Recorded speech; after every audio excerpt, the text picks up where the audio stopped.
Og Mandino's University of Success. Lesson 7. How to give your dreams a chance to come true. How to give your dreams a chance to come true. Before we go on, I want you to know that I bought this book on Amazon some years ago, and when it arrived, the title page of the book, Og Mandino's University of Success, was inscribed by the previous owner from March of 2000. And here's what the previous owner of this book wrote on the title page. Personal mission statement: to positively touch the lives of others and to always strive daily to live, love, learn, and leave a legacy. Personal mission statement: to positively touch the lives of others and to always strive daily to live, love, learn, and leave a legacy. Sounds good to me. So let's get it. Lesson 7, how to give your dreams a chance to come true. In 1959, Richard M. DeVos and his business partner started the Amway Company. Amway. A-M-W-A-Y. Amway. Some of y'all are familiar with Amway. Back in the day, my Aunt Flossie sold products for a rival company called Shackley. Y'all remember Shackley? Shackley products? Y'all got an aunt who used to sell Amway or Shackley in the family? Maybe you have an Avon lady in your family or a Mary Kay woman in your family. Well, Richard DeVos and his business partner started Amway in 1959. Many of us remember the name DeVos, and others of us are very much happy to forget the name DeVos. Nonetheless, Richard M. DeVos, co-founder of the Amway Corporation, back in 1975, authored a book called Believe! And it is from Richard M. DeVos's book, Believe, that we derive Lesson 7's guiding thought, which is: the easiest thing to find on God's green earth is someone to tell you all the things you cannot do. The easiest thing to find on God's green earth is someone to tell you all the things you cannot do. Richard M. DeVos from his 1975 book, Believe! The easiest thing to find on God's green earth is someone to tell you all the things you cannot do. Mr. DeVos offers up some simple wisdom in this lesson and in this chapter, mostly centering around the distinction between the words I can and I can't. I can and I can't. Y'all remember as a child, teenager maybe, the little engine that could? Remember the story of the little engine that could? Richard M. DeVos is bringing us into that world. The distinction between the words I can and I can't. I can't do that. I can do that. Yeah, I can do that. Or I can't do that. So that's what Richard DeVos wants us to contemplate in Lesson 7, how to give your dreams a chance to come true. So let's get it. Let us start by looking closely at the word can. C-A-N. Can. I can. Yes, we can. The definitions of the word can: to know, to understand, to be able to make or accomplish, to have knowledge or skill, be physically or mentally able to, have the necessary courage or resolution to, be permitted by conscience or feeling to, be made possible or probable by circumstances to, be inherently able or designed to. That sounds like soul satisfaction to me. Be inherently able or designed to.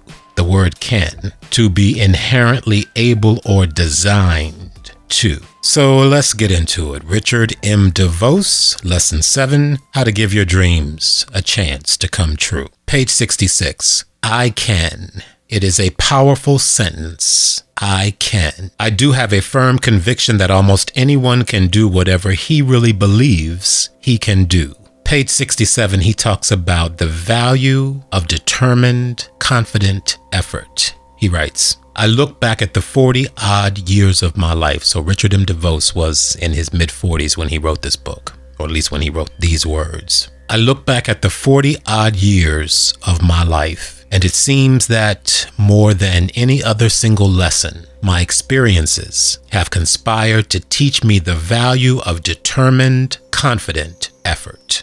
Page 68, he writes, "One never knows what he might accomplish until he tries. The important thing is that we put our minds to doing the thing we had set out to do instead of just sitting around and talking about it." I know some people like that. I'm like that sometimes. It's good to have a reminder of these things. Page 69. Give things a chance to happen. Give success a chance to happen. It is impossible to win the race unless you venture to run. Impossible to win the victory unless you dare to battle. No life is more tragic than that of the individual who nurses a dream, an ambition, always wishing and hoping, but never giving it a chance to happen. He nurses the flickering dream, but never lets it break out into flame. Millions of people are that way about having a second income or owning their own business. There are millions more who nurture private, almost secret dreams in other areas. The school teacher who wants to go back for that master's degree. The small businessman who dreams of expanding his business. The couple who has intended to make that trip to Europe.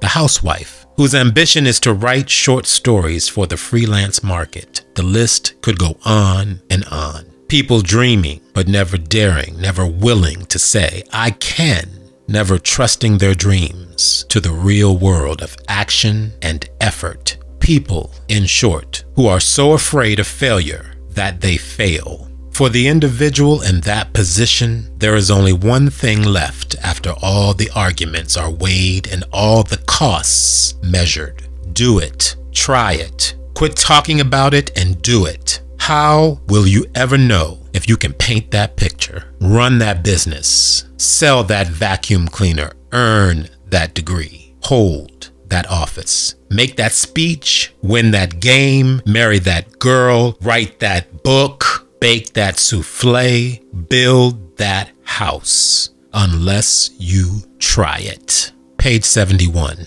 Richard M. DeVos talks about a growing conviction that the only thing that stands between a man and what he wants from life is often merely the will to try it and the faith to believe that it is possible. Why do so many people let their dreams die unlived? Why do so many people let their dreams die unlived?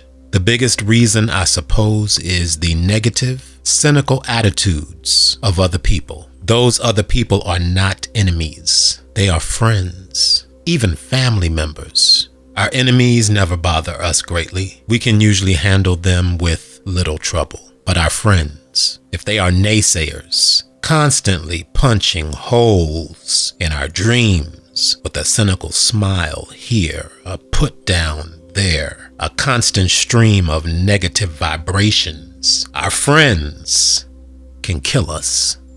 A man gets excited about the possibility of a new job. He sees the opportunity to make more money, do more meaningful work, rise to a personal challenge. The old heart starts pounding and the juices begin to flow, and he feels himself revving up for this stimulating new prospect. But then he tells his neighbor about it over the back fence one evening. He gets a smirk, a laugh that says, "You can't do that."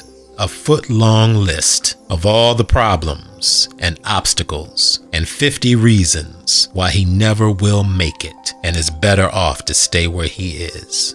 Before he knows it, his enthusiasm falls down to near zero. He goes back into the house like a whipped pup with his tail dragging the ground, and all the fire and self-confidence is gone, and he begins to second-guess himself. Now he is thinking of all the reasons that he can't make it, instead of the reasons that he can. He lets one 5-minute spiel of negativism or ridicule or just plain disbelief from a dream-nothing, do-nothing neighbor take the steam right out of his engine. Friends like that can do more damage than a dozen enemies. A young housewife decides to take knitting lessons so she can knit sweaters, afghans, all sorts of things. She gets a book and the needles and yarn and starts to learn the simplest knitting steps, full of visions of brightly colored mittens and clothes. Then her husband comes home from work and tells her how hard it is to knit, how she'll have to work years to be any good at it, how many women have started and quit. He gives her one of those patented, patronizing smiles that says, "You'll never learn to knit very well, you poor thing." And before he has left the room, she is believing more in his cynicism than in her faith. Page 72, Mr. Richard M. DeVos, in his 1975 book, Believe! He closes Lesson 7, How to Give Your Dreams a Chance to Come True, with this. Don't listen to them. If you have a dream, whatever it is, dare to believe it and to try it. Give it a chance to happen. Don't listen to them. How many times over the course of our lives, brothers and sisters, we've had to just close our eyes. In the moment, it could take 30 seconds, but we've had to close our eyes and say to ourselves, don't listen to them. I have a dream. I know it. I feel it in my heart. I believe in this dream, in this possibility, and I am going to try it. I'm going to give myself in this moment a chance in my mind to succeed at this very thing. How many times have we had to have that talk from our higher self to our lower self, from one part of our soul to another part of our soul? And the lesson ends with this: believe you can, and you will find that you can. Believe you can, and you will find that you can. If I may add one thing from my life notes to what Mr. Richard M. DeVos wrote here, believe you can, and you will find that you can. I would say, once you believe you can, and it's in your soul that you can, that is when you open the door to, I know, not I can, I know, I know, I know. I don't believe, I know I can, I know I can. That's what I would add.